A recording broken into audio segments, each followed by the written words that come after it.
आज हमने verbal discuss करना था, लेकिन सर यामीन अवेलेबल नहीं है। तो हम मंडे से फिर ये है कि वर्बल को ज़्यादा टाइम दे लेंगे नेक्स्ट वीक में।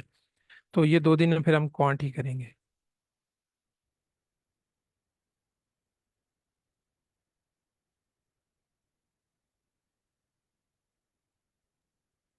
सर ये क्लास के टाइम पर यही रहेगी ना? जी, टाइम तो यही है सर। अच्छा सर, कि मैं हमारे स्कूल भी ओपन हो जाएंगे, मैं खुद गवर्नमेंट जॉब कर रहा हूँ। फिर आप ये है कि इवनिंग में क्लास चल रही है उसको भी ले सकते हैं या रिकॉर्डिंग देख सकते हैं। लेकिन सर ये यहाँ पे हमने काफी मतलब आगे हम जा चुके हैं ना, इस वजह से। चलो सर, खैर देखते हैं इंशाल्लाह।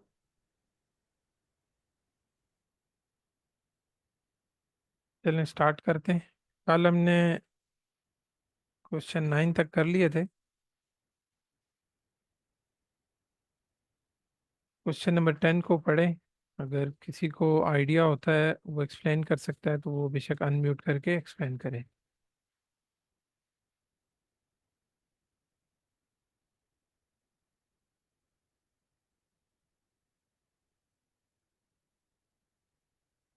अ, सर मैं एक्सप्लेन कर लूँ इसको? जी सर, ज़रूर। अच्छा सर, हमें दो सर्कल गिवन है, एक का नाम ए है और दूसरे का नाम बी है।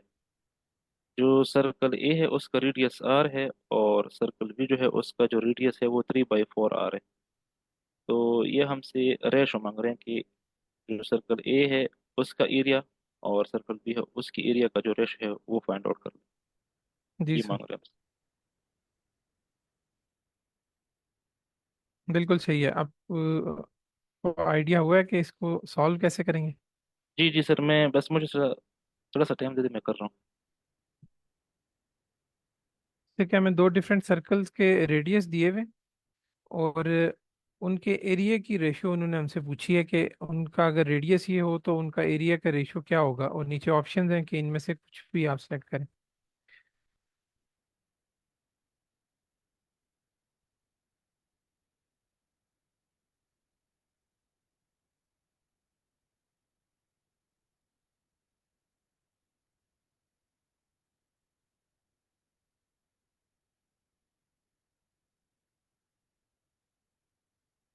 एरिया का हमारे पास फॉर्मूला होता है πr²। जी सर। ठीक है।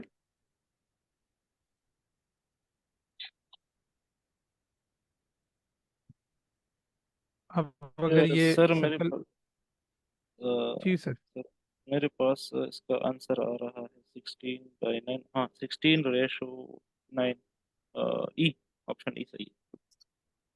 जी सर, बिल्कुल सही है। मैं थोड़ा सा इसको अगर आप कहें तो एक्सप्लेन कर दूँ सर। जी एक्सप्लेन करें, मैं फॉर्मूला जस्ट लिख रहा हूँ। अच्छा सर, आप फार्मूला लिखें सर। अच्छा, यहाँ पे दोनों सर्कल के एरियाज की जो है रेशो फाइंड आउट करनी है। तो एरिया का फार्मूला जिस तरह सर ने लिखा है कि πr²। So area of a circle A का फार्मूला डिवाइड बाय और सर्कल बी का फार्मूला, तो ये πr² हो जाएगा और डिवाइड बाय πr²। अब अगर ए का रेडियस हम देखें सर, तो वो तो आर ही है ना। तो ऊपर जो है जी πr² रहेगा। नीचे जब हम डिवाइड करेंगे बी वाली, तो यहाँ पे जी आर की सर। जगह पे ऊपर जिस तरह मेंशन है ना सर, 3/4 जी आर, तो होल स्क्वायर आ जाएगा सर। तो इक्वेशन कुछ इस तरह बनेगा, πr² divided by pi into 3r/4 whole square. तो पाई पाई के साथ कैंसिल हुआ, और ये जो नीचे वाला स्क्वायर है, ये जब हम इसको ओपन करते हैं तो नीचे हमारे पास रिलेशन बन जाएगा 9r² डिवाइड बाई 16। और ऊपर r² और ये नीचे जो r² है ये कैंसिल हो रहा है साथ में। तो ये बच रहा है सर 1, और होल डिवाइडेड बाय 9/16। तो डिवीजन जो है वो मल्टीप्लिकेशन में हम चेंज करते हैं, तो ये 16/9 बनता है।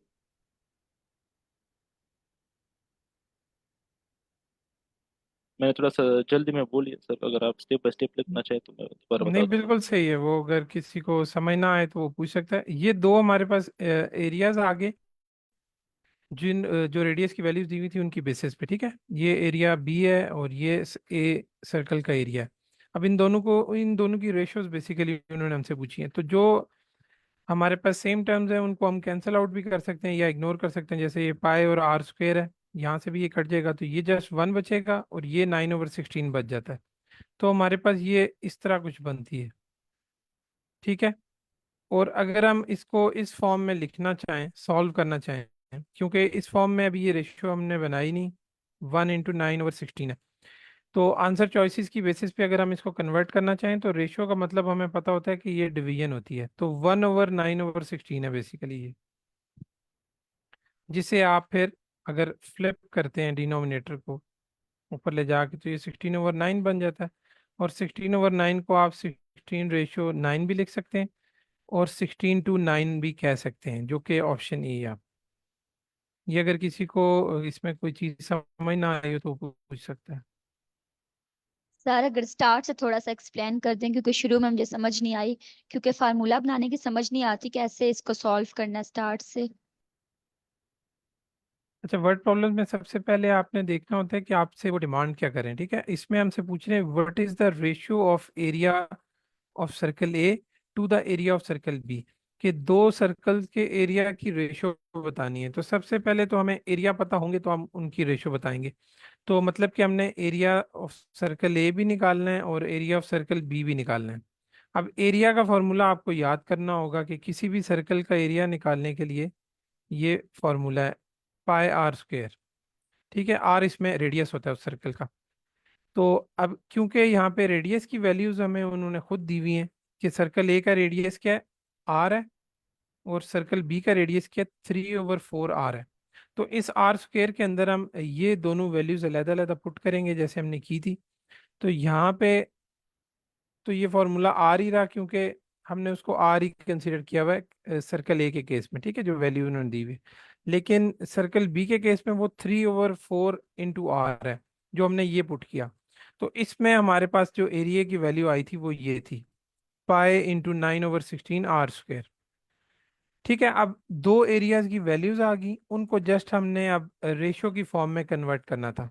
तो रेशो की फॉर्म में कन्वर्ट करने के लिए जाहिर है या तो आप उनको डायरेक्ट डिवाइड कर लें, जैसे सर ने बताया था, उन्होंने स्टार्ट ही डिवीजन से किया था।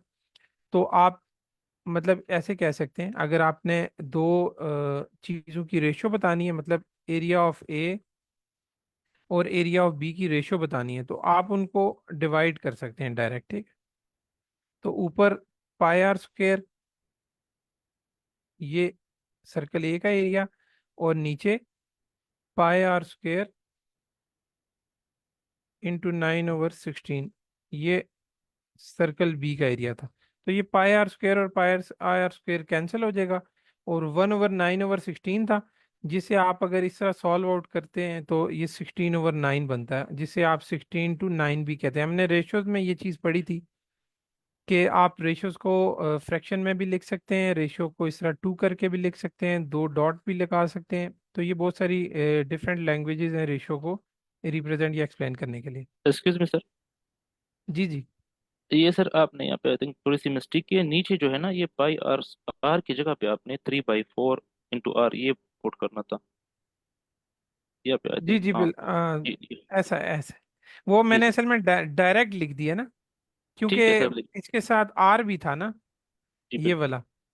तो वो मैंने ये 3/4 पुट करके तो इसका r² डायरेक्ट लिख दिया यहाँ पे। मैंने ठीक है असल ठीक। में आंसर लिखा है ये। सही है। तो आर का स्क्वायर फिर r² ही आएगा। मैम कुछ क्लियर हो गया आपको? सर ये जो आपने फर्स्ट वैल्यू लिखी है A is equal to pi आस्क के, तो यहाँ आप जब वो वैल्यू समझ नहीं है, ए इक्वल टू पाई आस्क के जो आपने लिखा है यहाँ पे फर्स्ट में जो लिखा था आपने। जी जी, ये वाला। जी जी, यहाँ पे आर से क्या पुट किया है। आर बेसिकली रेडियस होता है ना। रेडियस में अब कोई न्यूमेरिकल वैल्यू गिवन होती तो वो हम पुट करते, लेकिन यहाँ पे हमें देखें उन्होंने जो वैल्यूज दी हैं वो भी आर की फॉर्म में ही दी हैं। जैसे सर्कल ए में जस्ट आर दिया है हमें, तो आप समझ लें कि इस आर आर की वैल्यू इस फॉर्मूला में आर ही है। तो वो बेसिकली सर्कल ए के लिए ये फिगर चेंज नहीं हो रही, या सिंबल आप कह लें चेंज नहीं हो रहा। लेकिन सर्कल बी में उन्होंने आर की जगह हमें वैल्यू दी है उसकी 3/4 × R। तो वो हमने आर की जगह पुट किया है, मतलब उसका स्क्वायर ले लिया। जिस तरह यहाँ आर स्क्वायर था, तो ये 3/4 का ओके। हमने स्क्वायर ले लिया।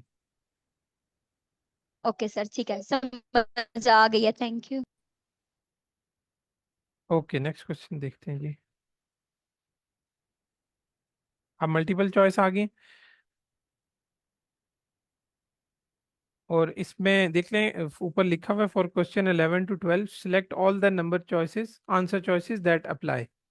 और यहाँ पे अभी इनके आंसर चॉइसेस के साथ स्क्वायर आ गए, तो एक से ज़्यादा चॉइसेस आपने सेलेक्ट करनी है।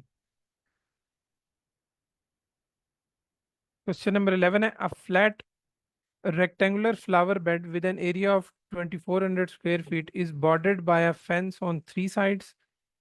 एक एरिया पे फ्लावर्स लगे हुए हैं, रेक्टेंगुलर शेप में वो एरिया है, और उसका टोटल जो एरिया वो 2400 स्क्वायर फीट है। ठीक है, और उसकी तीन साइड्स पे फेंस लगी हुई है, कोई बाउंड्री लगी हुई है, और फोर्थ साइड पे उन्होंने लिखा हुआ है bye walk way on the fourth side. ठीक है, और जो फोर्थ साइड है उसकी तरफ उनका कोई रास्ता है, उधर फेंस नहीं है। If the entire length of the fence is 140 feet, अगर वो जो फेंस लगी हुई है उसकी टोटल लेंथ 140 फीट हो, तो आप बताएं विच of the following could be the length in feet of one of the sides of the flower bed. अगर टोटल लेंथ फेंस की 140 फीट है, तो आप बताएं कि उनमें से जो चारों साइड्स हैं उसकी, उसका बताएं कि क्या क्या पॉसिबल वैल्यूज हो सकती हैं उनकी साइड्स की। अब उन्होंने कोई एक साइड हमसे नहीं पूछी, उन्होंने तमाम साइड्स की पॉसिबल वैल्यूज पूछी हैं। मतलब अगर हम इसको ड्रॉ करें, ये फ्लावर बेड है, इसके इन तीन साइड्स पे हम एज्यूम कर लेते हैं कि फेंस लगी हुई है, यहाँ पे आप कह लें कि वॉक थ्रू है या रास्ता है। अब इसमें वो ये पूछ रहे हैं कि ये जो फेंस लगी हुई है तीन साइड्स पे, इसकी टोटल लेंथ जो है वो 140 फीट है। ठीक है, मतलब तीनों साइड्स को बेसिकली ऐड किया हुआ है। तो अब वो हमसे पूछ रहे हैं कि आप लेंथ बताएं one of the sides of the flower bed. ठीक है, कि इस फ्लावर बेड की जो चार साइड्स हैं, इन चारों की पॉसिबल क्या क्या वैल्यूज हों, तो इसकी तीन फेंस वाली साइड्स की जो टोटल सम है वो 140 आएगा। ठीक है, किसी एक साइड का नहीं पूछा उसने, ये आपने ध्यान में रखना है कि उन्होंने तमाम साइड्स की पॉसिबल वैल्यूज पूछी हैं। अब ये रेक्टेंगुलर शेप है, तो आपको पता होगा कि उसमें ये और ये साइड इक्वल होंगी और ये साइड इक्वल होंगी, तो आपके पास डिफरेंट कॉम्बिनेशंस बन सकते हैं। अब क्वेश्चन समझ आ गया किसी को? अगर आइडिया हो कि इसको हम स्टार्ट कैसे करेंगे सॉल्व करने के लिए। सर हमें रेक्टेंगुलर शेप का एरिया गिवन है। जी जी। तो अगर हम एरिया के फार्मूले से स्टार्ट करें सर, मैं साथ साथ में करूँ, एक हद तक तो मैंने कर लिया। और ये आई थिंक चारों साइड हमसे मांग रहे हैं, फोर साइड्स। फोर साइड से टोटल नहीं मांग रहा वो, हमें हम लेंथ मांग रहा है, फोर जी जी साइड्स की सर। Possible length. हाँ सर, वही मैं देख रहा हूँ। तो जी सर, मैं, मुझे थोड़ा सा टाइम दे दे, मैं कर देता हूँ। ठीक है, अच्छा, वर्ड प्रॉब्लम्स को सॉल्व करने के लिए जो हमने चार स्टेप्स हमने पढ़े थे, कि सबसे पहले स्टेप पे हम देखते हैं कि हमसे डिमांड क्या कर रहा है। डिमांड तो हमने देख ली कि वो हमसे चारों साइड्स की पॉसिबल लेंथ्स पूछ रहा है, कि चारों साइड्स की क्या क्या पॉसिबल लेंथ्स हो सकती हैं। दूसरे स्टेप पे हम देखते हैं कि इंफॉर्मेशन गिवन क्या है। सबसे पहले हमें इंफॉर्मेशन गिवन है कि उस स्क्वायर का, सॉरी, उस रेक्टेंगल का हमें एरिया गिवन है। ठीक है, तो आप एरिया लिख सकते हैं 2400। ठीक है, एक चीज ये हमें गिवन है, और दूसरी चीज उन्होंने हमें जो दी हुई है वो फेंस की एंटायर लेंथ दी हुई है 140 फीट। ठीक है, अब ये मैं ये नहीं बताया कि कौन सी, बल्कि टोटल लेंथ 140 फीट दी हुई है हमें, एंटायर लेंथ ऑफ फेंस। अगर आप इसको यहाँ 140 लिखते हैं, तो अब आप पिक्चर को देखें कि ये 140 जो है किस चीज, किस किस साइड का सम है, जिस तरह हमने इस फिगर में एज्यूम किया था कि अगर इन तीन साइड्स पे ये फेंस लगी हुई है तो ये इन तीन साइड्स का सम हो जाएगा ना। ठीक है। अगर आप नीचे वाली साइड को कंसीडर करें तो इन तीन को कर लें, अदरवाइज आप इन तीन को भी कर सकते हैं यूं, या इन तीन को कर सकते हैं, मतलब ये चारों कम्बिनेशन बन सकते हैं। लेकिन तमाम केसेस में आप ये देखेंगे कि दो साइड्स इक्वल आएंगी, क्योंकि ये रेक्टेंगल है ना, दो दो साइड्स इक्वल होंगी लाजमी। दो इक्वल साइड्स और एक आप उसकी दूसरी साइड लेंगे तो आपके पास टोटल 140 फीट या तीन साइड्स आ जाती हैं। जैसे हम एरिया में कहते हैं ना इसकी के लॉन्गर साइड और एक शॉर्टर साइड को मल्टीप्लाई कर लें या लेंथ इंटू विड्थ कर लें रेक्टेंगल का। तो अगर हम लेंथ और विड्थ को ही कंसीडर करें कि ये इसकी विड्थ है, ये भी फिर विड्थ होगी, ये इसकी लेंथ है तो ये भी इसकी लेंथ होगी। अब इसमें से कोई दो चीज़ें हम ले लेते हैं ये 140 बनाने के लिए। या तो दो लेंथ ले लें, 2L ले लें, और उसमें एक विड्थ ऐड कर लें तो ये 140 बनेगा। या टू विड्थ ले लें,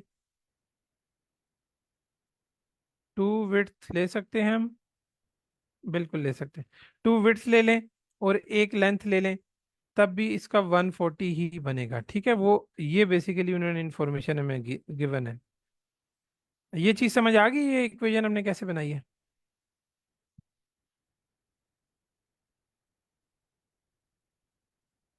जी सर। ठीक है। अब ये दो इंफॉर्मेशन हमें गिवन थी। अब थर्ड स्टेप पे हम देखते हैं कि उन इंफॉर्मेशन से कोई इक्वेशन जो हम बना सकते हैं वो कैसे बनेंगी। एक तो ये हमने इक्वेशन बना ली कि दो विड्थ या लेंथ ले लें और उसमें दूसरी लेंथ या विड्थ ऐड करेंगे, तो वो हमें उन्होंने बताया कि ये एंटायर लेंथ ऑफ फेंस है और फेंस तीन साइड्स पे लगी हुई है, इसलिए ये हमने तीन लिया, 2+1, 2+1। ठीक है, तीन साइड्स ले ली। एक इक्वेशन ये बन गई। दूसरी में उन्होंने जो ये वैल्यू दी थी, एरिया इज इक्वल्स टू 2400, तो एरिया का फॉर्मूला होता है लेंथ इंटू वेट। विड्थ। तो आप इसको 2400 वाले को इस तरह भी लिख सकते हैं। ठीक है, अब ये और ये आपके पास दो इक्वेशंस आ गई, या अगर इसको कंसीडर करते हैं या इसको कंसीडर करते हैं, ये दोनों में से कोई भी आप ले सकते हैं। तो दो इक्वेशंस आ गई, दोनों में दो वेरिएबल्स हैं। आप इनको आपस में सॉल्व आउट कर सकते हैं, जैसे हम इक्वेशंस को सॉल्व आउट करते थे कि एक में से एक वैल्यू निकाल के दूसरे में पुट करते थे, तो हमारे पास दोनों वेरिएबल्स की वैल्यूज आ जाएंगी। अब हम इसको अगर सॉल्व आउट करते हैं इधर, आप सबसे पहले एरिया वाली इस इक्वेशन में अगर W की वैल्यू निकालते हैं तो 2400/L आ जाएगा। और यही W अब आप कहीं पुट कर लें, आप यहाँ पुट कर लें इसको, सॉरी यहाँ पे इस W में पुट कर लें या इस W में पुट कर लें, तो आपके पास आंसर आएगा 2 × 2400/L plus L is equal to 140। ठीक है, तो यहाँ से आपके पास L की वैल्यू आएगी, वो हम अब सॉल्व आउट कर लेते हैं। ये 4800 हो जाएगा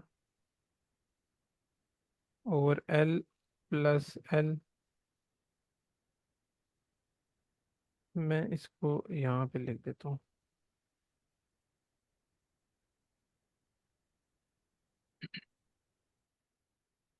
फोर्टी एट हंड्रेड और L+L इज इक्वल्स टू 140। 140।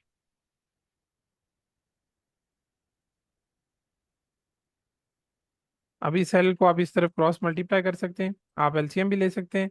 पहले एलसीएम लेंगे फिर क्रॉस मल्टीप्लाई करेंगे। सर सिंपल तो मल्टीप्लाई कर ले तो हो जाए। या बोथ बोथ साइड से। साइड से मल्टीप्लाई कर लें, उससे भी हो सकता है। जी बिल्कुल। तो आपके पास ये एक इक्वेशन बन जाएगी एल की फॉर्म में, जो सॉल्व आउट कर लेते हैं ताकि सबको थोड़ा सा क्लियर हो जाए कि सर क्वाड्रेटिक इक्वेशन बन जाएगा ये। जी क्वाड्रेटिक इक्वेशन। अब एल को अगर बोथ साइड्स पे हम ये डिनोमिनेटर में जो एल है इसको ख़त्म करने के लिए बोथ साइड्स पे अगर एल मल्टीप्लाई करते हैं ना तो हमारे पास इस तरह आएगा एल इंटू 4800 प्लस एल।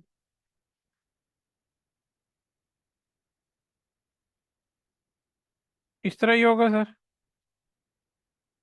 जी सर। यूं होगा। नहीं नहीं सर, आपने ये जो एल नहीं है सर, ये 4800 डिवाइड बाई एल, इसके साथ अलग मल्टीप्लाई होगा और दूसरे एल के साथ अलग, तो ये एल स्क्वायर बन जाएगा। तो ये वाला एल और ये वाला एल उसमें मैं आपको बता देता अच्छा हूँ सर। सॉरी, मैंने ये कंबाइन सर कर दिया है। ये जो एल नहीं है सर, ये असल वाला, में हाँ बिल्कुल, ये फ्रैक्शन जो है ये ना अलग अलग है। जिस फ्रैक्शन रहता है। जी जी। ये बेसिकली इसके साथ है और इस एल के साथ हम एक और एल मल्टीप्लाई कर लेंगे यहाँ पे यूं, क्योंकि ये फ्रैक्शन सिर्फ जो एल वाली है ये जस्ट 4800 के साथ है। अच्छा यहाँ पे ये एल और एल कैंसिल हो जाएगा तो 4800 बच जाएगा। 4800 प्लस एल स्क्वेयर और दूसरी साइड पे 140 एल आ गया। अब ये हमारे पास एक क्वाड्रेटिक इक्वेशन बन गई एल की फॉर्म में, जिसको आप इस तरह भी लिख सकते हैं L square minus 140 L. 140 L को इस साइड पे ले आए प्लस 4800 इज इक्वल्स टू 0। ठीक है, तो किसी को याद है हम क्वाड्रेटिक इक्वेशन को सॉल्व करते थे दो मेथड से, कोई एक मेथड अगर किसी को याद हो। सर फैक्टराइजेशन से हाँ, भी कर सकते हैं। फैक्टराइजेशन, फैक्टर बना लेंगे। कंप्लीटिंग स्क्वायर रूट मेथड और सर क्वाड्रेटिक इक्वेशन फार्मूला। बिल्कुल आसान, जो हमने पहले देखा था कि हम फैक्टर्स बना लेते थे, कि हम यस। कांस्टेंट टर्म को देखते थे कि कोई भी दो मल्टीपल ऐसे जिनको मल्टीप्लाई करने से ये कांस्टेंट टर्म आए, ये वाली, और उनको ऐड या सब्ट्रैक्ट करने से ये -140 आए, तो वो हम फैक्टर्स बना सकते हैं इसके। जैसे दो फैक्टर्स बनने हैं इसके, यहाँ पे एल आ जाएगा, यहाँ पे भी एल आ जाएगा, जो कि इसको रिप्रेजेंट कर रहा होता है कि इन दो टर्म्स को जब आप मल्टीप्लाई करें तो आपके पास वापस रिजल्ट ये आना चाहिए। तो वो एल और एल हमने लिख लिया। अब हमने इस तरफ एक कांस्टेंट वैल्यू लिखनी होती है यहाँ पे और यहाँ पे, जिनको मल्टीप्लाई करने से 4800 आए और ऐड या सब्ट्रैक्ट करने से -140 आए, ये वाला। तो आप अगर इसका एक एक जीरो ये इग्नोर कर दें दोनों का, तो आप तब भी कर सकते हैं इसको।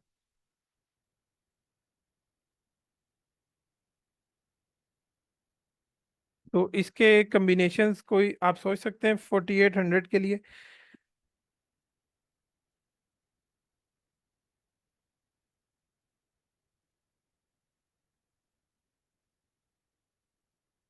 सिक्सटी और सर 80 मैंने बन सकते हैं। सर मैंने जी दूसरी शिजात सर। इक्वेशन बनाई थी। सर मैंने एक दूसरी इक्वेशन बनाई थी, एल स्क्वायर माइनस 60 एल, मैंने सर 70 एल प्लस 1200, उससे जवाब आता है 3040 एल का। और अगर हम उसमें ऐड करते हैं तो फिर हमारे पास विड्थ आती है 8060। बिल्कुल सही है सर। वो आपने ये इक्वेशन ली होगी ना। Yes sir. ठीक है, हमने ये नीचे वाली ली, तो आंसर दोनों के बिल्कुल सेम आएंगे। अब इसमें देख लें 4800 के अगर मल्टीपल देखते हैं तो वो 60 और 80 बन रहे हैं, जिनको अगर आप दोनों नेगेटिव वैल्यूज लेंगे तो उनको ऐड करेंगे तो -140 आता है। आप फर्ज कर लें यहाँ पे -60 ले लें, यहाँ -80 ले लें। ठीक है, अब ये -80 और -60 को मल्टीप्लाई करेंगे तो पॉजिटिव 4800 आएगा, और अगर इनको ऐड करेंगे तो -140 आएगा। तो ये दो फैक्टर्स बन जाते हैं। अब इन दोनों को अलग अलग हम जीरो के इक्वल लेंगे तो हमारे पास एल की दो वैल्यूज आ जाएंगी। जैसे एल -60 है जीरो के इक्वल, तो एल इज इक्वल टू 60, और दूसरे केस में एल इज इक्वल्स टू 80 आ गया। अब ये दो वैल्यूज आ गई। अब जो दो इक्वेशंस थी हमारे पास, उनमें आप किसी एक इक्वेशन में ये पुट कर दें। एक ये एरिया वाली इक्वेशन थी और एक ये, आप किसी एक में पुट करके डब्ल्यू की भी दो वैल्यूज निकाल लेंगे। ठीक है, डब्ल्यू की 60 के साथ वैल्यू आएगी एक, जो कि आई थिंक 40 आती है, और इस 80 को पुट करेंगे तो आपके पास डब्ल्यू की वैल्यू 30 आएगी। अब ये चार वैल्यूज आ गई आपके पास लेंथ और विड्थ की, जो हमने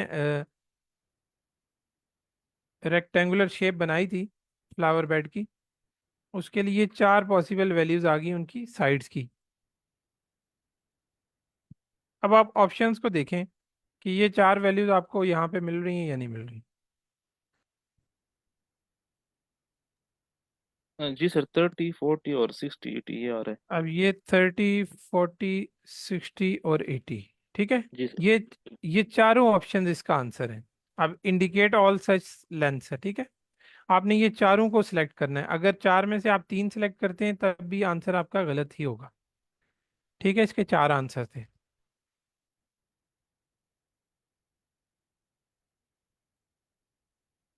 नेक्स्ट क्वेश्चन देखते हैं।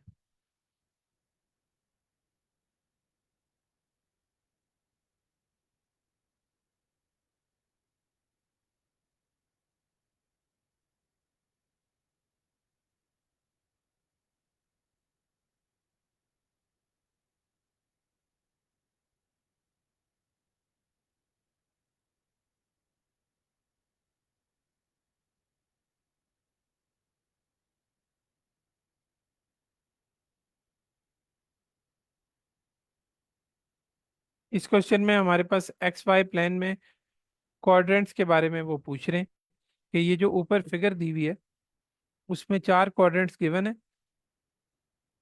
और उसमें वो हमसे पूछ रहे हैं कि एक लाइन एम है जो कि यहाँ पे उन्होंने बनाई नहीं है, नॉट शोन है, लेकिन उसकी कुछ हमें प्रॉपर्टीज बताई हुई हैं कि has a positive slope and a positive x intercept.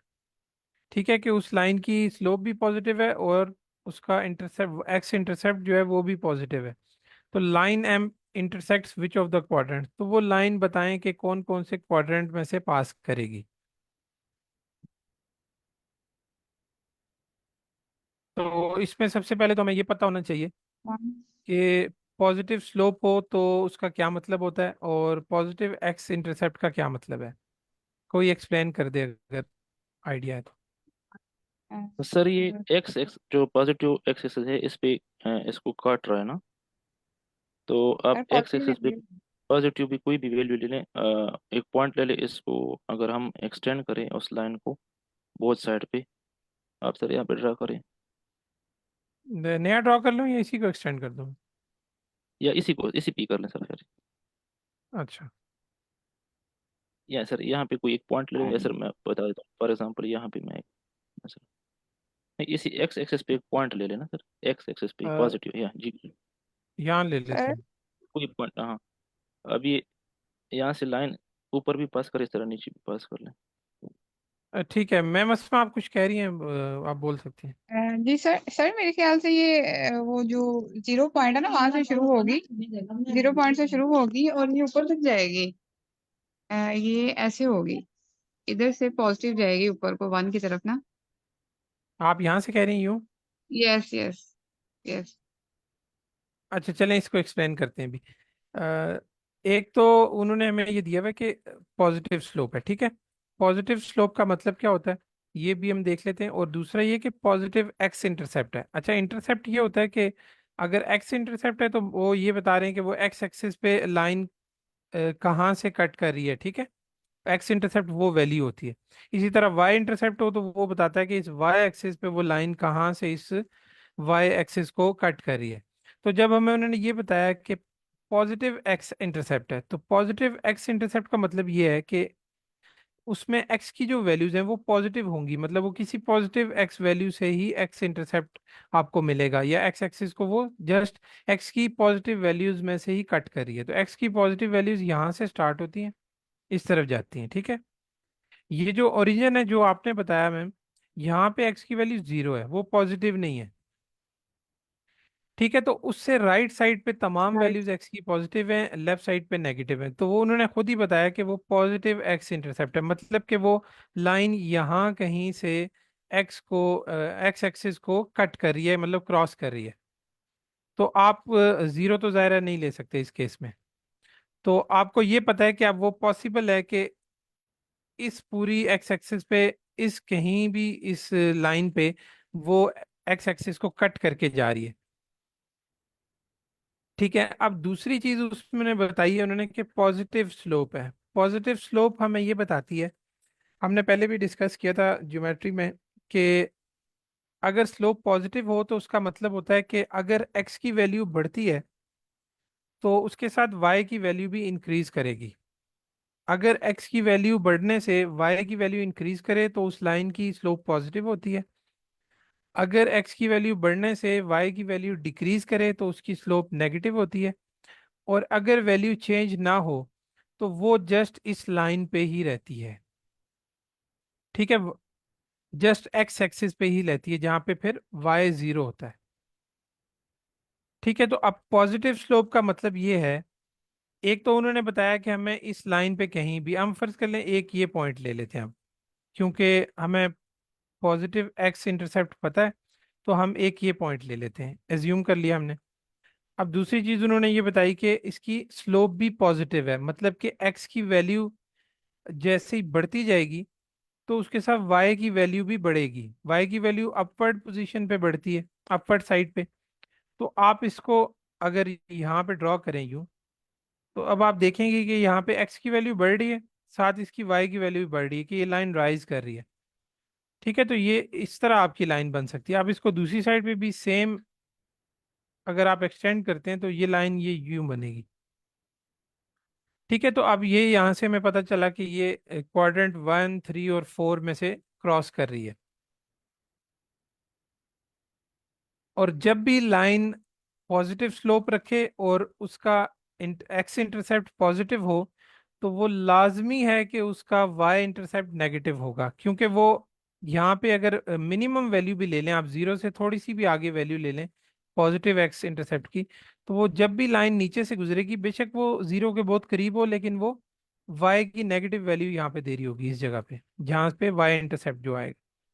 तो ये भी एक प्रॉपर्टी है कि जब किसी लाइन की स्लोप पॉजिटिव हो और उसका एक्स इंटरसेप्ट भी पॉजिटिव हो तो उसका वाई इंटरसेप्ट हमेशा नेगेटिव ही होगा यहाँ पे। तो यहाँ पे तो जस्ट हमसे क्वाड्रेंट पूछे थे, जो कि हमें ये ड्रॉ करने से पता चला कि क्वाड्रेंट 1, 3 और 4 है। तो इसके ऑप्शन A, C और D आंसर है। क्लियर है ये?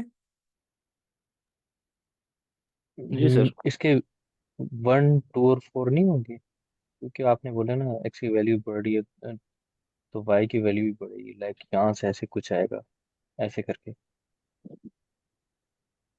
नहीं नहीं नहीं, अब देखें, अगर आप इधर से लेके जा रहे हैं तो यहाँ पे तो एक्स इंटरसेप्ट ही आपने नेगेटिव कर दिया, एक बात।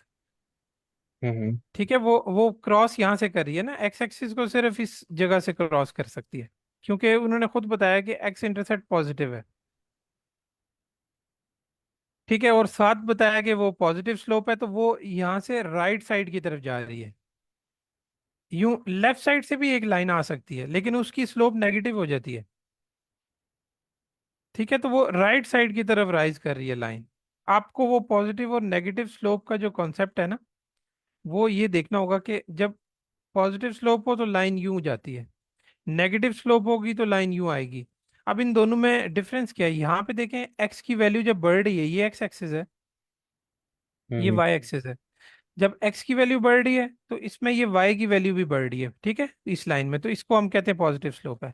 लेकिन अगर यहीं पे एक लाइन यूं जा रही है, तो यहाँ पे देखें एक्स की वैल्यू तो बढ़ रही है, ये राइट साइड की तरफ ही जा रही है ना, एक्स की वैल्यू बढ़ती जा रही है, लेकिन उसके साथ ये वाई की वैल्यू डिक्रीज कर रही है। तो इसको हम कहते हैं ये नेगेटिव स्लोप है। अब उन्होंने ये दो चीजें हमें बता दी कि वो पॉजिटिव स्लोप भी है और एक्स इंटरसेप्ट भी उसका पॉजिटिव है, मतलब वो यहाँ कहीं से क्रॉस कर रही है इस जगह से। तो आप इसको यूं बिल्कुल ड्रॉ कर सकते हैं, यहाँ भी हो सकती है, ये जीरो के बिल्कुल पास से भी गुजर सकती है, जीरो से नीचे ही रहेगी लेकिन पास से गुजर सकती है, यहाँ, यहाँ, क्यों किसी भी आप वैल्यू तो कोई भी हो सकती है, जस्ट हमें डायरेक्शन पता चल गई कि वो जहाँ से भी गुजरेगी वैल्यू उसकी कुछ भी हो, उस पे 1, 3 और 4 क्वाड्रेंट जरूर टच हो रहे होंगे। सही सही। ओके। चलिए। चलें आगे, न्यूमेरिक एंट्री क्वेश्चंस आ गए हैं।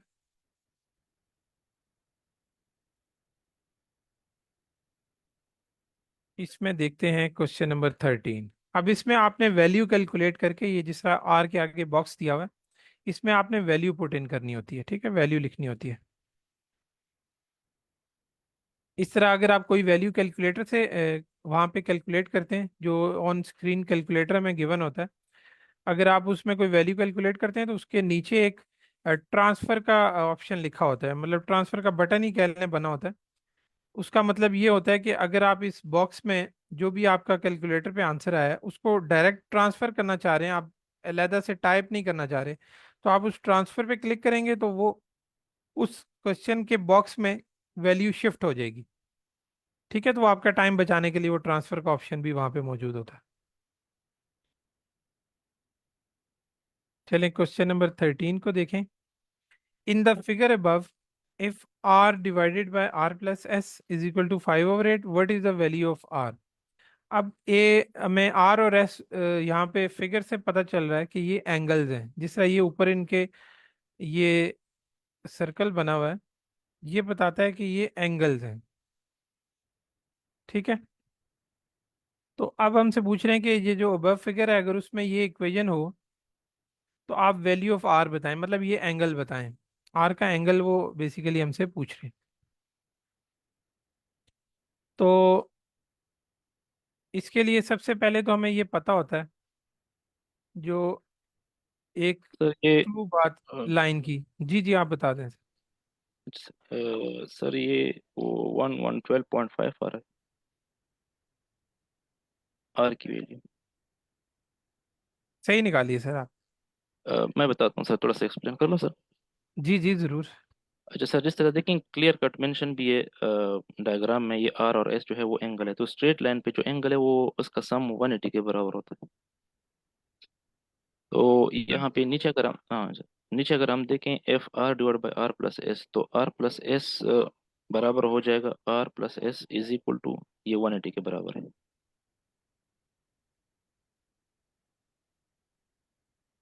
हाँ, तो नीचे जब हम पुट करेंगे इस रिलेशन में r divided by 180 is equal to 5/8, हाँ, इसको क्रॉस मल्टीप्लाई कर ले सर, तो ये 8R, हाँ, हाँ, जी सर, तो ये 180 मल्टीप्लाई बाई 5 डिवाइड बाई 8, जी सर। ठीक है, तो हमें यहाँ से ये चीज़ पता चल रही है कि ये जो स्ट्रेट लाइन है, इस पे हमें पता होता है कि ये जो एंगल अगर हम देखें, इसका कंप्लीट एंगल ना 180 होता है। ठीक है, अब यहाँ पे हमें नज़र आ रहा है कि इस तरफ ये एंगल है आर और ये एंगल है एस, तो इन दोनों का सम 180 के इक्वल ही होगा, तो आर प्लस एस की वैल्यू हम यहाँ से निकाल रहे हैं इज इक्वल टू 180। ठीक है, जब आपने आर प्लस एट एस 180 निकाल लिया, जो कि हम यहाँ पुट कर सकते हैं, तो आर की वैल्यू हम आराम से इससे निकाल लेंगे, जो कि हमसे उन्होंने पूछी हुई है। अब ये जो कॉन्सेप्ट है ये हमें समझने वाला है और याद करने वाला है, ये हमें पता होगा तभी हम इसको सॉल्व आउट कर सकेंगे। और इन्होंने ये जो आर और एस के दरमियान लाइन दी हुई है, जस्ट ये हमारी आसानी के लिए ही है, ताकि हम इसी इक्वेशन को बना सकें। ये जो स्ट्रेट लाइन दी है इसका वैसे कोई काम नहीं है, सिर्फ बताने के लिए कि ये आर एंगल और एस एंगल को आप ऐड करके स्ट्रेट लाइन का जो कंप्लीट एंगल है वो ले सकते हैं, जो कि 180 होता है।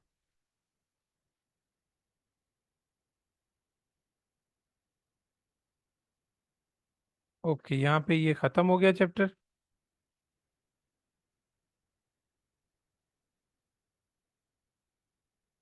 नेक्स्ट देखते हैं, अब डेटा एनालिसिस है आगे। और डेटा एनालिसिस में कुछ टॉपिक्स तो हमने पढ़े हुए होंगे और कुछ टॉपिक्स पढ़े हुए नहीं है, अगर वो हमें समझ ना आया तो वो हम फिर नेक्स्ट क्लास में डिस्कस कर लेंगे। तो ओवरऑल स्टार्ट करते हैं। सबसे पहले इसमें भी क्वांटिटेटिव कंपैरिजन के ही क्वेश्चंस हैं। हर चैप्टर में सबसे पहले उन्होंने तरतीब तो क्वेश्चंस की एक ही है, फिर उसमें एक्सप्लेनेशन होती है। इसी तरह ये जो हमने स्टार्ट में देखी थी कि ऑप्शंस क्या होते हैं, उसके बाद दो एग्जांपल्स हैं, ये भी सेम एग्जांपल हर चैप्टर के स्टार्ट में कि क्वेश्चन किस तरह आते हैं और उनमें आपने किस तरह आंसर सेलेक्ट करने होते हैं। उसके बाद ही क्वेश्चन 1 देखते हैं। The average arithmetic mean of 4 donations to a charity was $80. Two of 4 donations were $90 and $60। ठीक है कि एक 4 डोनेशंस किसी चैरिटी को की गई हैं जिनका एवरेज $80 है। एवरेज को हम अरिथमेटिक मीन भी कहते हैं और सिंपल मीन भी कहते हैं। ठीक है, जो सिंपल एवरेज हम निकालते हैं तमाम चीज़ों को प्लस करके नंबर ऑफ यूनिट से डिवाइड करें तो हमारे पास सिंपल जो एवरेज आ जाती है। जैसे 2 नंबर्स की एवरेज हमने निकालनी हो तो 2 नंबर्स को ऐड करेंगे और डिवाइड बाय 2 करेंगे तो उनकी एवरेज आ जाएगी। तो उसका दूसरा नाम अरिथमेटिक मीन है या सिंपल मीन भी उसको कहते हैं।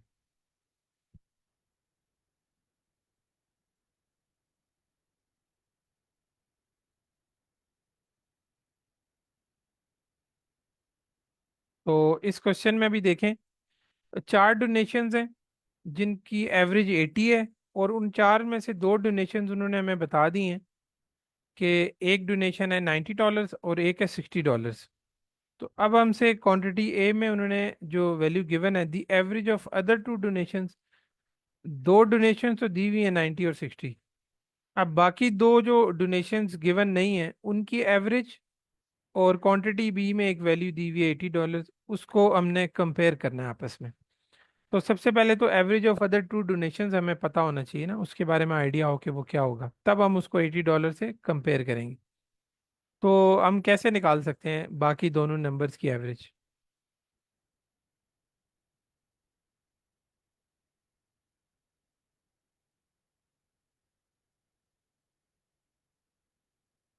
किसी को आइडिया है तो वो बता सकते।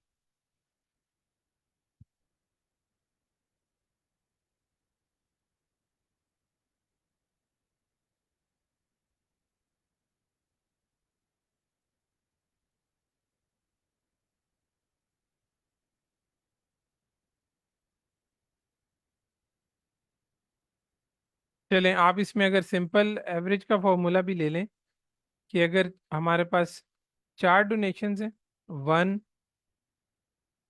2, ये 3 और ये 4, आप इसको डिवाइडेड बाय 4 करते हैं तो आपके पास इसकी एवरेज आ जाती है जो कि हमें दी हुई है 80।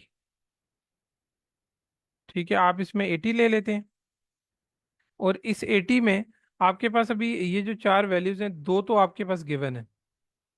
ठीक है, एक 90 है और एक 60 है, तो आप यहाँ पे 90 अगर लिखें, यहाँ 60 लिखें, तो आपके पास इनकी जगह आप कुछ भी लिख दें, इसको थर्ड नंबर लिख लें और इसको फोर्थ नंबर लिख लें, तो आप इसके लिए सॉल्व आउट कर सकते हैं इसको। ठीक है,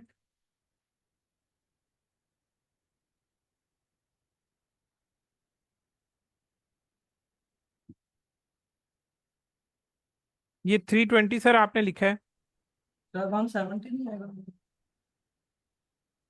8.2। 170 आएगा।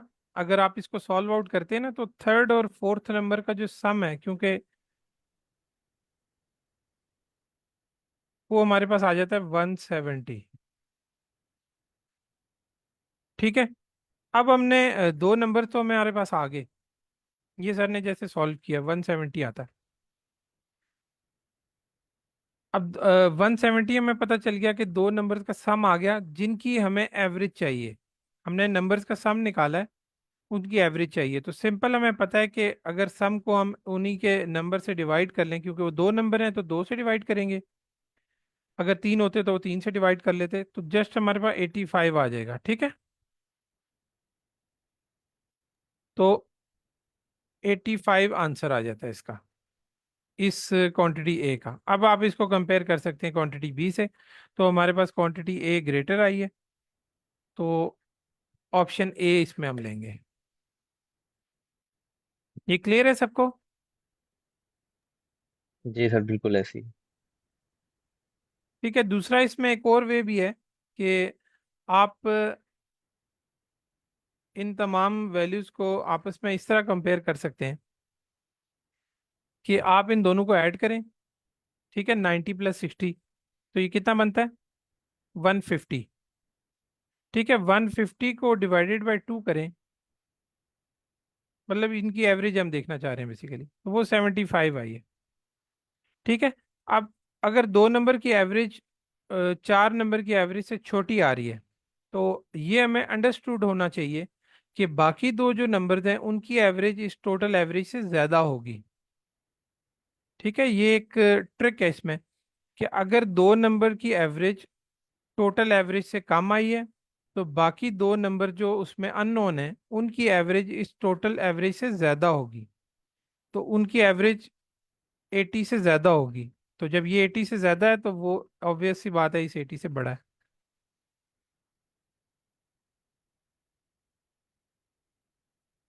आई होप कि ये समझ आया होगा।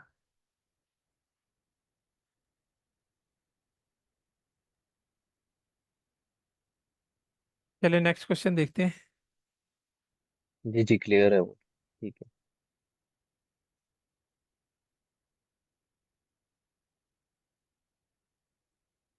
क्वेश्चन नंबर 2 को देखें।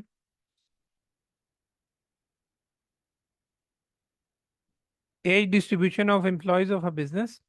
एक टेबल हमें दिया हुआ है जिसमें एज की डिस्ट्रीब्यूशन है, जिसमें हमें एज की रेंज दी हुई है 15 से 24 साल, 25 से 24 साल, फिर 35 से 44, 35 से 54 और 55 से 64, इस तरह। और नंबर ऑफ एम्प्लॉयज़ दिए हुए हैं जो उस रेंज में फॉल करते हैं। टोटल नंबर ऑफ एम्प्लॉयज़ भी गिवन है। अब हमसे वो पूछ रहे हैं क्वांटिटी ए में the range of the ages of the 20 oldest employees of the business. ठीक है कि अ, उम्र की रेंज बतानी है हमने 20 oldest employees of the business की, और दूसरी तरफ जस्ट 11 ईयर्स लिखा हुआ है। तो हम ये रेंज निकालेंगे और उसको फिर कंपेयर करेंगे कि वो इस 11 ईयर्स के साथ किस तरह कोई रिलेशन कायम करती है। तो अब अगर हमने 20 ओल्डेस्ट एम्प्लॉयज़ देखने हैं, तो सबसे पहले तो हम सबसे जो बड़ा एज ब्रैकेट है उसको देखेंगे। वो 55 से 64 है, क्योंकि इसमें कितने एम्प्लॉयज़ फॉल करते हैं? वो 18 हैं। तो हमें ये तो पता चल गया कि 18 एम्प्लॉयज़ जो हैं वो 55 या 55 साल से बड़े हैं। ठीक है, उनकी एग्जैक्ट एज हमें नहीं पता कि वो 55 है, 56 है, 64 है। हो सकता है कि वो सारे 18 साल के जो इस ब्रैकेट में फॉल करते हैं वो 55 ईयर्स के ही हों सारे। हो सकता है कि वो सारे 64 ईयर्स के हों, हो सकता है कोई 60 का हो, कोई 65, कोई 64 का हो। मतलब हमें उनकी एजेस नहीं पता, जस्ट रेंज पता है। ठीक है, तो 18 लोग तो इसमें फॉल करते हैं। अब अगर हमने 20 ओल्डेस्ट लेने हैं तो दो बंदे अब इस रेंज में आएंगे। ठीक है, तो वो अब अगर इस रेंज को देखें तो ये जो 21 बंदे हैं इनका हमें ये नहीं पता कि डिस्पर्शन क्या है रेंज में, कि वो किस जगह जगह पे फॉल कर रहे हैं इस रेंज में। हो सकता है कि ये 21 बंदे 45 साल के ही हों सारे। ठीक है, तो आप इस तरह अगर देखें तो आपके पास जो स्टार्टिंग और एंडिंग पॉइंट बनता है, अब ये 64 है और इसका स्टार्टिंग 45 है। इस पूरी रेंज के अंदर कहीं भी ये फॉल कर सकते हैं 20 बंदे। तो आप 64 माइनस 45 करेंगे ना, तो ये 19 आपके पास बनेगा। ठीक है, एक केस। अगर आप एग्जांपल ले लें कि जो दो बंदे इस रेंज से हमने उठाने हैं वो 45 ईयर्स के, और बाकी आप कंसीडर कर लें ये इस रेंज में कि वो 18 बंदे सारे, अगर आप 64 ले लेते हैं उनकी एज, तो इनका एज ब्रैकेट क्या बनेगा? 44, 64 माइनस 45, रेंज मतलब क्या बनेगी? ये 19 ईयर्स बन जाता है। ठीक है, कि इनका जो एज ब्रैकेट या एज की रेंज आ रही है, जो ये रेंज पूछ रहे हैं 20 बंदों की, वो इस केस में 19 ईयर्स बनती है। लेकिन ये 45 और 64 तो हमने एज्यूम किया ना, हो सकता है कि कोई और वैल्यू, अगर आप कोई और वैल्यू लेंगे, अगर आप सेंटर से कोई वैल्यू उठा लेते हैं यहाँ पे 64 की जगह, तो आप 60 ले लेते हैं, 60 माइनस 45, आप 45 की जगह भी आप कोई और वैल्यू ले सकते हैं इस रेंज के अंदर। तो ये वैल्यूज कोई फिक्स नहीं है, आपके पास डिफरेंट आंसर्स आएंगे। कभी वो आंसर इससे 11 ईयर से बड़ा आएगा, कभी वो छोटा आएगा, तो आप इसमें कोई भी रिलेशन डिटरमिन नहीं कर पाते। ठीक है, तो आप ऑप्शन डी की तरफ ही जाएंगे। ये क्लियर है?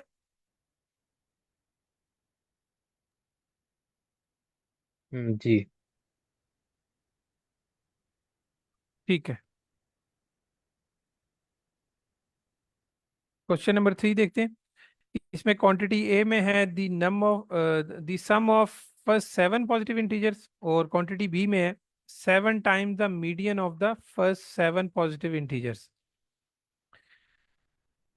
ठीक है, तो इसमें sum of first 7 positive integers, positive integers 1 से स्टार्ट होते हैं। अब फर्स्ट 7 है तो 1 से लेके 7 तक होंगे वो। तो 1 से लेके 7 तक जो नंबर्स हैं उनको अगर आप ऐड करते हैं, 1 + 2 + 3 इस तरह करते हुए, तो ये 7 तक सर इसको जाएंगे। जी सर, 28 आप बन बताएं। जाता है। इसको खुद ट्राई करें। जी जी, जरूर करें आप। जी सर।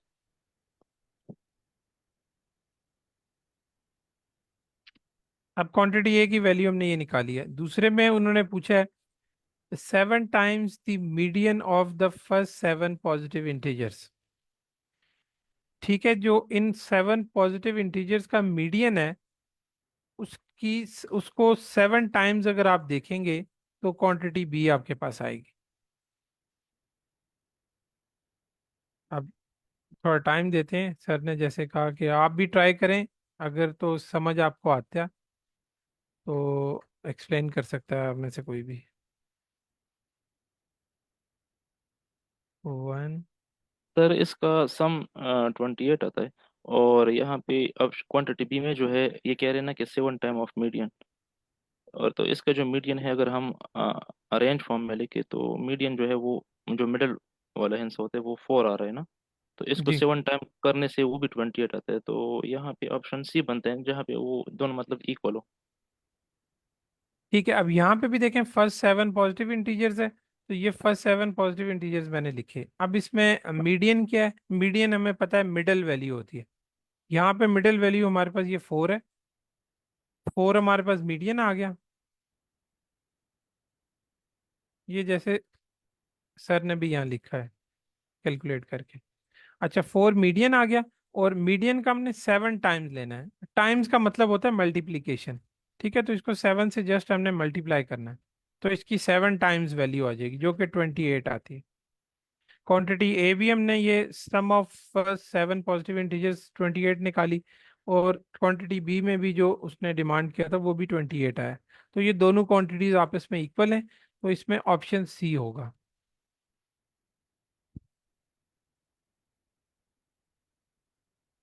आई थिंक ये क्लियर है, तो फिर क्वेश्चन 4 को देख लें। The number of two-digit positive integers for which the unit digit is not equal to the tens digit.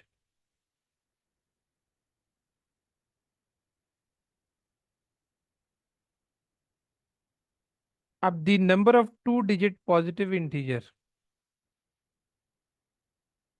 ठीक है, वो हमसे पूछ रहे हैं कि जो 2 डिजिट पॉजिटिव इंटीजर्स हैं उसमें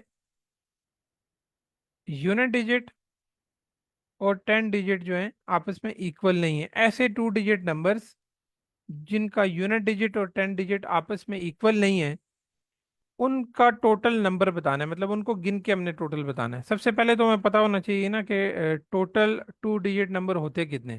2 डिजिट स्टार्ट होते हैं 10 से, 0 से 9 तक 1 डिजिट होते हैं या सिंगल डिजिट नंबर होते हैं। फिर 10 से 2 डिजिट स्टार्ट होता है जो कि 99 तक जाता है। फिर 99 के बाद 100 आ जाता है जो 3 डिजिट में आता है। तो ये टोटल हमारे पास 2 डिजिट नंबर्स हैं। अब इनको आप टोटल करें अगर, तो ये कितने होते हैं नंबर्स? ये टोटल 90 नंबर्स हैं। 10 से लेके 99 तक अगर आप काउंट करेंगे तो ये 90 नंबर्स बनते हैं 2 डिजिट। ठीक है, लेकिन उसमें से हमसे वो पूछ रहे तो वो गिन के ही है कि the number of 2 digit positive integers ही बताएं आप, लेकिन कौन से वाले? जिनमें यूनिट डिजिट और 10 डिजिट आपस में इक्वल ना हो, मतलब उसका ये डिजिट और ये डिजिट इक्वल ना आ रहा हो। तो 2 डिजिट ऐसे कौन कौन से नंबर्स हैं जिनमें ये सेम आ रहा होता है? आप देख लें, अगर सेम आए 1 1 ले लें, 2 2 ले लें, 3 3 4 3 4 सर।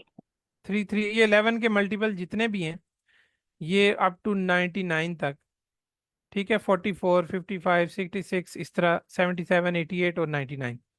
तो ये आपके पास 9 नंबर्स बनते हैं। टोटल 90 हैं, जिनमें से ये 9 नंबर्स उन्होंने कहा कि नहीं लेने, ठीक है, क्योंकि उन्होंने कहा not equal to the 10 digit, कि जो इक्वल ना हो वो हमने लेने। तो ये 9 इसमें से 90 में से माइनस कर देंगे 9,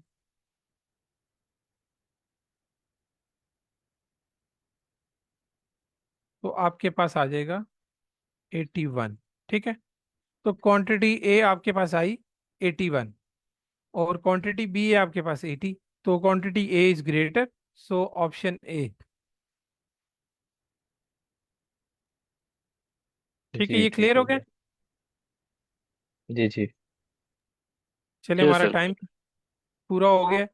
बाकी यहीं से फिर हम कल इंशाल्लाह स्टार्ट करेंगे, और कोशिश करेंगे कि ये चैप्टर फिर हम कल ख़त्म कर लें, और फिर मंडे से हम सर यामीन अवेलेबल होंगे और वर्बल स्टार्ट करेंगे। फिर कोशिश करेंगे हम कि वहाँ पे एक वीक फिर पूरा हम वर्बल को ही दे दें। Excuse me sir. जी मैम, बताएं। सर आज मैंने फर्स्ट टाइम ज्वाइन किया है, मैं ये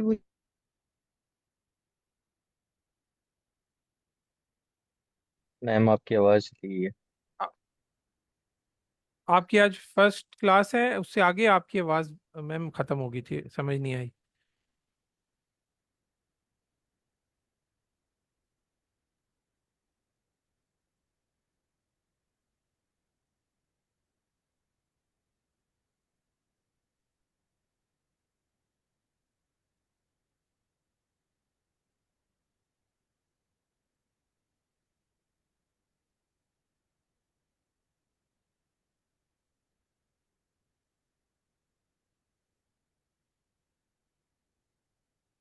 आई थिंक कोई इंटरनेट आई का थिंक। इशू है, तो बिल्कुल। वो चलें इसलिए खैर। डिस्कनेक्ट हो गई। चले हम क्लास एंड करते हैं। अगर कल मैम आई तो स्टार्ट में फिर उनको हम आंसर कर देंगे जो भी इनकी क्यूरी हुई। जी ठीक हो गया सर। चलें, ठीक है एवरीवन, अल्लाह हाफिज। ठीक है, अल्लाह हाफिज़। हेलो।